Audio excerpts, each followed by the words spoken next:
Just few months ago, fine-tuning a large language model was only for machine learning engineers and the people who knew the inside out of the models. But now, as the days are passing, almost every week there is a new tool which enables us, mere models, to fine tune a model easily, locally, and even in the Colab on the free tier.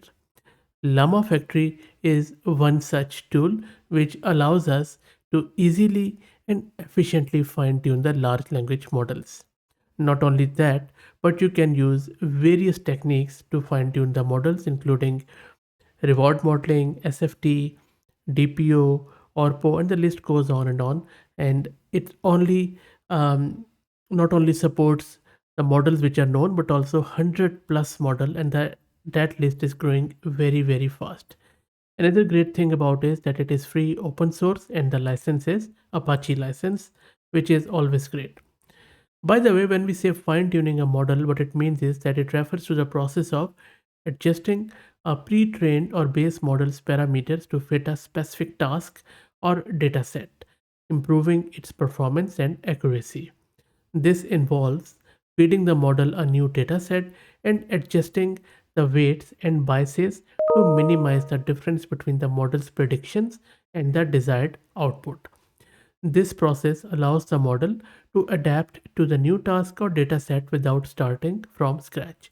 For example, normally what happens is that whenever a new model is created, then it gets trained on a huge corpus of data, which includes sometimes toxic data, harmful data.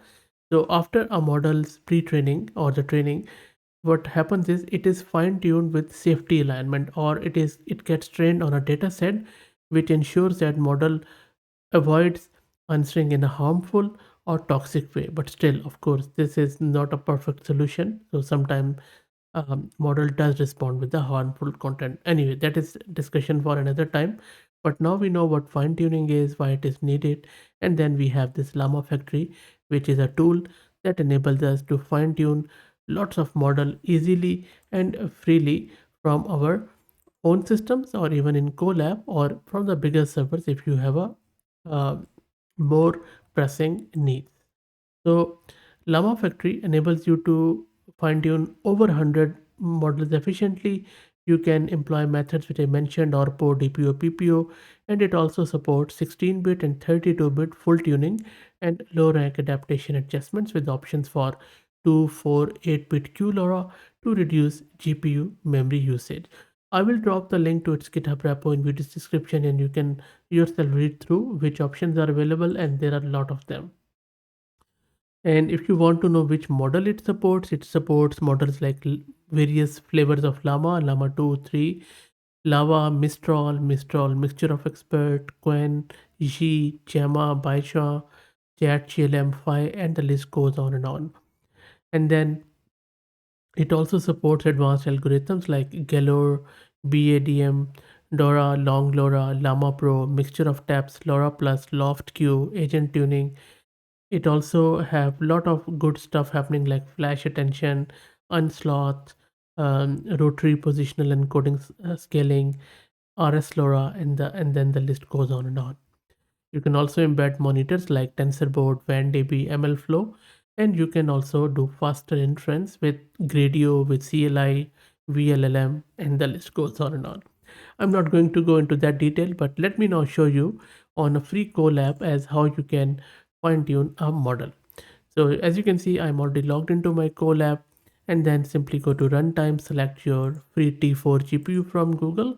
So really good of Google to provide this T4 GPU. Let's save it. And now first up, let's install some of the dependencies for this LLaMA Factory. So you can see that we are simply cloning the LLaMA factory.git. We are installing unsloth, we are installing bit and byte index formats. If you don't know what unsloth is, then I have done various videos on unsloth, so I would highly suggest you read through it. Very, very fine tool by Daniel from who lives where I live in Sydney, Australia, and I also did an interview with him. So if you're interested, search the channel. I think you are going to enjoy it. So let's wait for all of these prerequisites to finish, and then we will proceed further. and it is almost there. Once that's done, I'm going to check the GPU. All I'm doing in this command, I'm just importing the torch and checking the GPU. But let's wait for the above command to finish and then I will run this one. All the prerequisites are done. Let's also import this torch and check our CUDA because we are using GPU, so it should be fairly quick. That is done. Let's load our identity dataset from the GitHub repo which we have cloned. So that is also quickly done, as you can see. And you can of course use your own dataset easily. And then you can specify here it in identity.json. Dataset is done. Now you can execute this command to create the LLaMA board. So let's wait for it to run. Shouldn't take too long now. And by the way, you can also run it through CLI, which I will also show you shortly. And it has generated this Gradio link. You can just run it from here and you see how good that is. So this is your English. You can select your model, which model you want to do. I'm just going to go with maybe LLaMA model, and I'm just checking if I have LLaMA 3, 8 billion. I just want to keep it short. And then this is your adapter path. If you want to do LoRa, you can select your adapter here, or if you want to do the Q LoRa or freeze or full, so LoRa is better. You can refresh the adapters. We don't have any adapter for the moment, but you would have to separately download it. And then you can either train it with supervised fine tuning or you can go with DPO, PPO. But because I have selected a dataset which is for SFT, that is why it is selected. Or you can select with any of your own dataset which is in this DPO, PPO or ORPO format, and then you can go with it. Now you can also select your dataset from here easily, whatever you like. And then you can also specify your hyperparameters like how many epochs you want, 1, 3, then maximum gradient norm, max sample, and then a lot of other stuff is there which I have already described in my other videos what these things mean. And then there is your LoRa configuration. A lot of stuff is there. You can simply click on start and off you go.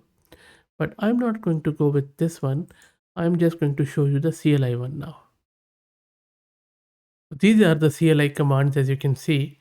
Now, if you look at this one, it is pretty straightforward. We are just importing some of the libraries and we are specifying our um, technique of fine tuning as supervised fine tuning, which tunes the model on specific data set with labeled data. And then we are specifying that do train is equal to true, that we are training it, and then we are specifying our model, our data set, our template of the model, and then we are also specifying that our fine tuning type is LoRa or low rack adaptation, which uses adapters to modify the pre-trained model. And then LoRa target is all, which means that which layer attaches to which layers to attach LoRa adapters to, and then it all means that we are attaching it to everything. Then our output directory per device thing. So per device train batch size means that the batch size for training per device, whether CPU or GPU, and train with a batch size of 2 means that we are training it with batch size of 2. And then gradient accumulation steps. These are the number of steps to accumulate gradients before updating the model. LR scheduler type, it is a type of learning rate scheduler to use. And then we are using the cosine here, which is a cosine learning rate scheduler that adjusts the learning rate over time. So this logging step is that how often to log training progress, and we are saying it to log every 10 steps. Meanwhile, I'll run it so that and then warm up ratio is 0.1, which means that this uses a warm up scheduler with a ratio of 0.1, 10% of total steps. And then we are saving the checkpoints after 1000 steps. And the learning rate is the initial learning rate. And then number of training epochs, I have just set it to 1 to speed this up. I'm not sure. I think still it is going to take a bit of a time. And then max sample is around from each data set is just 500. And then max grade norm, it's a maximum gradient norm for clipping. And then I'm using the quantization with 4-bit quantization.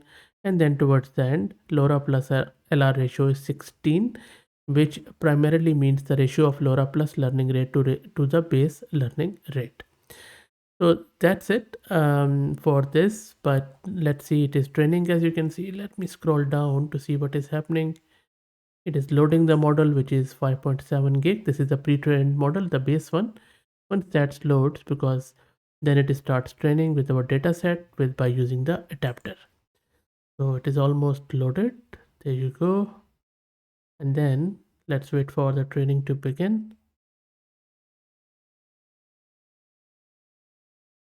And there you go. So the training is in progress, and there are, it seems, 74 steps. The ETA is just around 6 minutes or 7 minutes, but that could go up. You never know. So let's wait for it to finish. So the fine tuning of the model has finished, and you can see if you scroll down that all the loss is coming down and we are in a pretty good shape. You can also infer from this model and the new adapter if you like. So all you need to do is to run this, where we are importing some of the libraries. We are specifying our base model plus adapter, which we have just saved.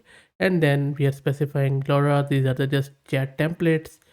And then all we are doing, we are specifying user assistant, and then we are appending the messages. So if you run it, it is going to do the inference here, and there you go. How good is that? And you can do a lot of inference from it if you like, and you can change it. And of course, this will change the prompt template and all of your parameters as per your use case, and you can use any model here. So you see that within minutes we were able to fine tune the model, the base model with our own data set, and you can do the same. So you see, user can ask something here like what is the capital of Australia maybe, and then the capital of Australia is Canberra, or you can say explain the meaning of happiness, press enter, and then happiness is a positive emotional state. You see how good is that? And then you have just built a chatbot with on your T4 GPU after fine-tuning the model. If you like, you can simply use Hugging Face CLI to push the model to Hugging Face Hub for the whole world to see. So that's it, guys. I hope that you enjoyed it. If you looking for more information on data sets and other methods of fine-tuning and anything related to it, please search my channel. Hopefully you should find something. I hope that you enjoyed it. If you like the content, please consider subscribing to the channel. And if you're already subscribed, then please share it among your network, as it helps a lot. Thanks for watching.